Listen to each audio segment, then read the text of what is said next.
గొలియాతు మీదకి వెళ్ళాడు దావీదు. ఏమంటున్నాడు? సున్నత లేని ఫిలిస్తీయుడా,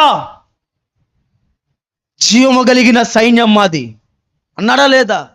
ఎవరిని తలుచుకుంటున్నాడు?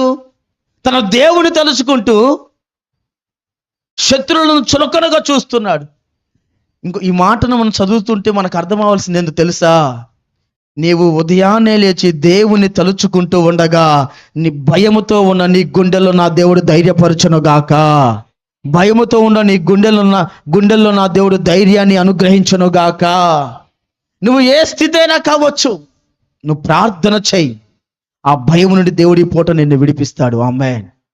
నువ్వు ఎక్కడైనా నిలబడు, ఎంత పెద్ద అధికారి అయినా కావచ్చు, ఎంత పెద్ద ఉన్నతమైన స్థానమైనా కావచ్చు, అక్కడ నీకు సమర్థత లేకపోయినా, నీకు శక్తి లేకపోయినా, జీవము కలిగిన దేవుడు అని పిలువబడుతున్న నజరేయుడైన